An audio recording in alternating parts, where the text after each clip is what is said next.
How did the project come together? Yeah. I mean, this was a script that had, a number of years gotten some notice and had kind of fallen by the wayside and had bounced around to studio until finally one day I got a call from a nice gentleman named Jack Heller who said he saw the script, he dug it, and we went from there. It was just growing up in rural Kentucky. This kind of folklore stuff was. I was the the nerdy kid with the map on his wall of Bigfoot sightings and all of that stuff. And Jack took it and ran with it, and then the outcome is what you saw tonight. All right, cool. I mean, it starts with Tyler, it ends with all of us, but I mean, you can't say that any of us would be here without, his infatuation with Bigfoot and growing up in rural Kentucky. So, I think I hounded him for like 2 years about it, but, and then he hounded me for a while after we made it. So we're all here together, and it's, it's awesome. We kind of made took what we liked and made it our own little unique beast for the screen. It definitely had a big foot, that's for sure. That did. So, can you all hear us? Can you all hear us over here? Give me a mic. How you doing? Did you enjoy the film? Yeah! Yeah!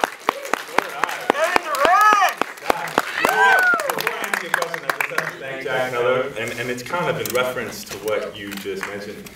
No one has ever let me be the good guy. And Jack Heller and all the wonderful people at Caliber were like, they let me do this and play Paul Shields, and he was just such a troubled man throughout the film, and it was such an honor. And as soon as I read it, I was like, please make this happen. Okay. Please make this happen. That works better.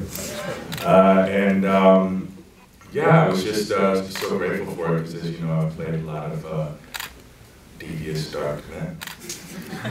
So thank you, Jack. You're a champion. I don't know how to answer the question. I could start singing and dancing if you want. Anybody from the crowd have questions? Oh, all the way in the back, over there. You look like shit.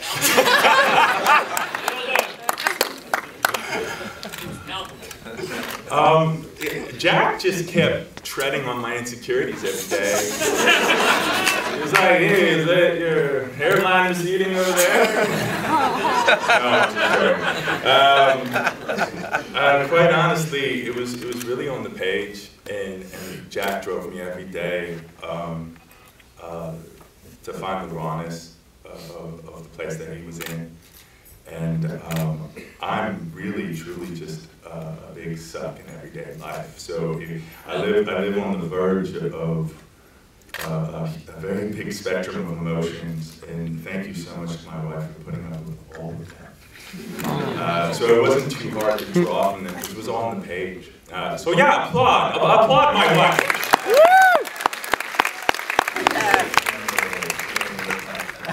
Very good point. He's fighting his own inner demons, and he's terrified of them for the entire journey, really. And finally, when he sees that the lovely young Eilish, her Susan, believes in him and still loves him, his child believes in him and loves him, the town still believes in him and loves him. That all means so much, and it kind of gets him over that hump. And he's ready to tear that demon apart and eat him. Okay. Someone else? This day and age when usually paranormal horror movies are such a big thing, it was refreshing seeing a monster movie take itself so seriously. Was there any trouble getting that financed? Because I'd imagine producers these days are just obsessed with demons and ghosts. Can you talk a bit about that? No, I mean, yes. I mean, we had an amazing support system. The producing team, Dallas, my partner, Caliber. Actually, and all the producers should stand up for a second. Dallas, Dylan, I see right there.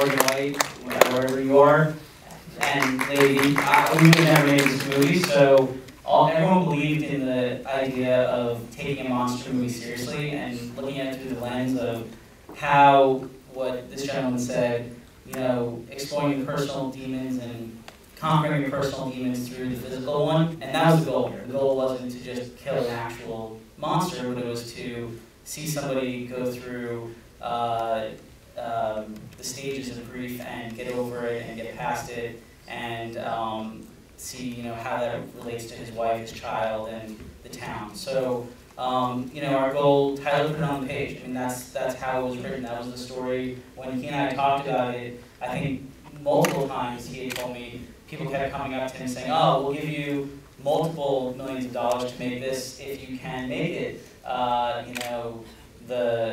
The big monster movie. So it was tough, but everyone was supportive of that vision, and that's what we did. I've only ever done comedies, so this was very refreshing. I was not used to shooting in 30-degree weather. That was horrible.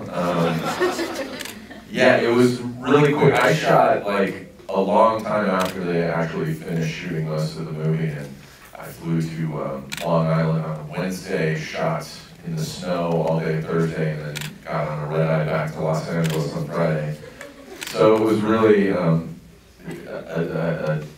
haze. It was fun. Jack was great, and the weather was horrible. So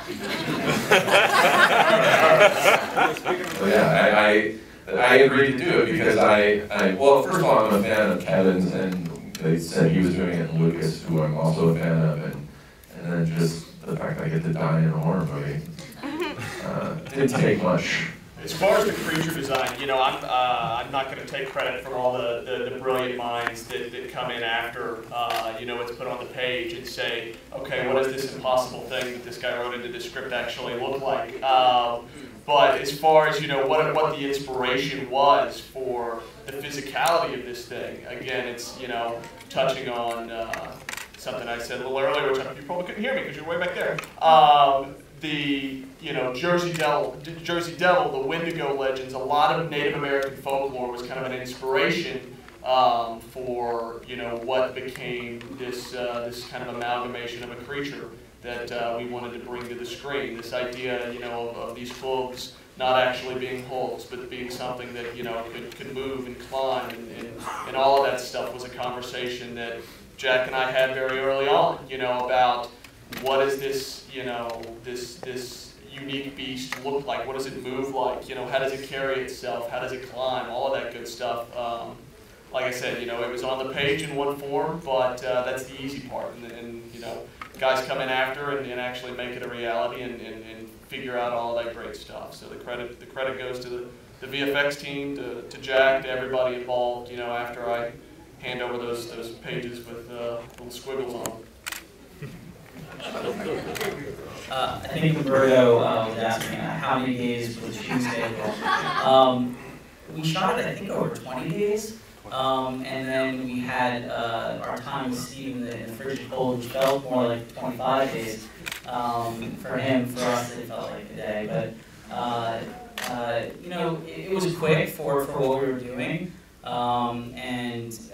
Most independent films that, are up against budget and time, and we shot in the middle of winter, so we were also up against the weather consistently.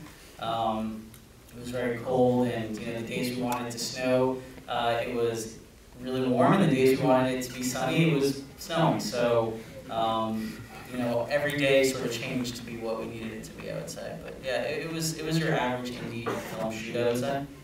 What are the plans with the film, Jack? The plan is to have audiences like yourself see it for what it is, and enjoy the fact that we're trying to do something that's not just a creature feature, that these great actors, Kevin, Bianca, Sabina, Heath and Lucas, Nick D'Amici, by the way, who's in New York right now, couldn't be here, who's phenomenal, Steve, and then Tyler's writing, that we try and get it to as many people as possible. We'll be in New York at the Film Society of Lincoln Center Scary Movie Series in 2 weeks.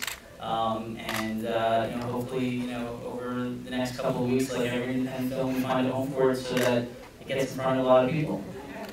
I actually came on this project after somebody fell through. I don't know. Something. I had 4 days where I hopped on the flight and I was on set with everybody. So I just basically had dinner with Kevin.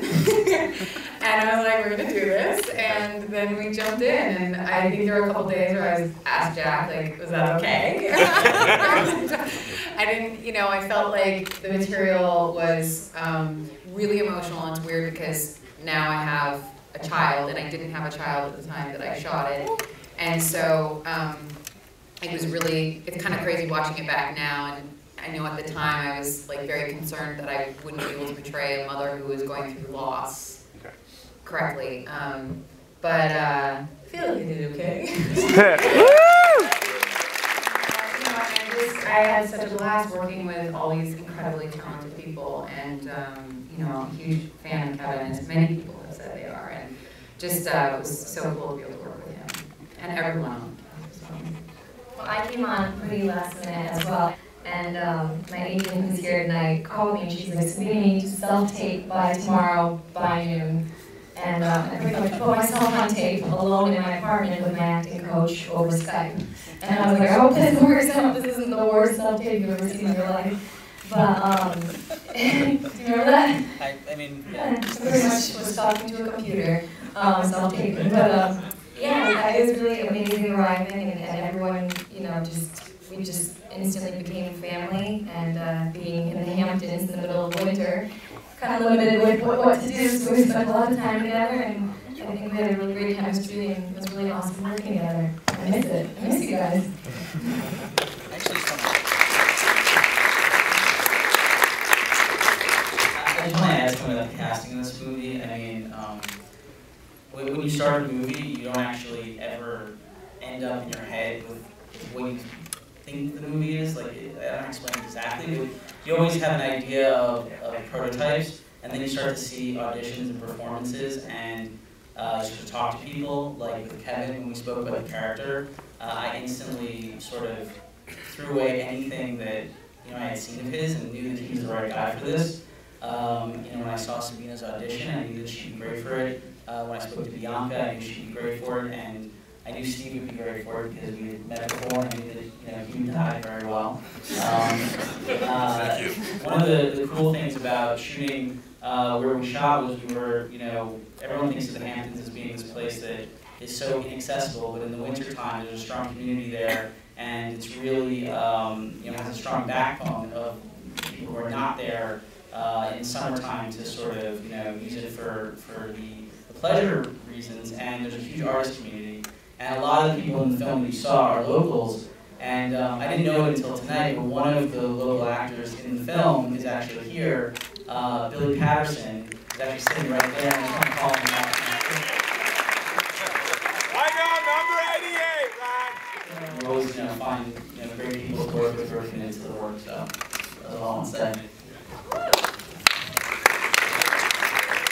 So you probably don't know, the script made it on the what's known as the blacklist in 2009, which was we had the good fortune to be named one of the top 100 unproduced screenplays in 2009.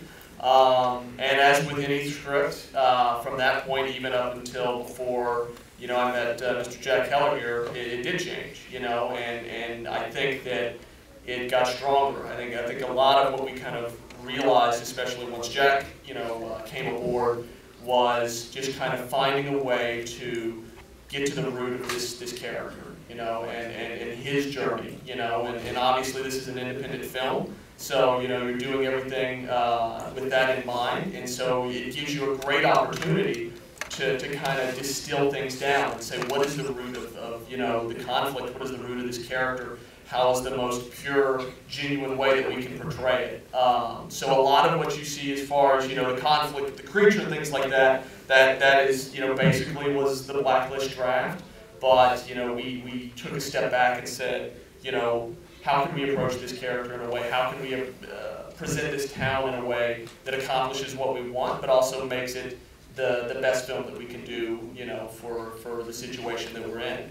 And Jack was instrumental in that, and you know, I think we had a good working relationship as far as getting the script to what he needed it to be and what we all knew it could be. Before we're wrapping up, but I just wanted everyone to thank Roberto, who flew out from New York.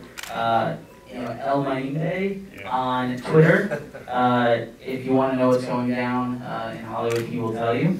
I think I'm looking for a similar project. I think, you know, everything I've done has always been about trying to not just do what the genre is normally, you know, asking for, what's not normally expected of it. So as I, you know, have a few things going on, one has to do with, you know, some timely, you know, war concerns right now. One has to do with, you know, a certain area that I'm really excited about that has to do with a certain camera. If you look on my Instagram, but you know, I'm out there, I'm looking, and I think right now Dallas and I are out. We're producing a movie called Bone Tomahawk. It's a Western, we love that genre, and there hasn't been one in a long time, so check that one out. And just want to thank Screamfest for having us again. We are totally ruining their night by taking so long. I want to thank British Knights, by the way, who, I don't know if you guys noticed, but before the film there was a festival bump.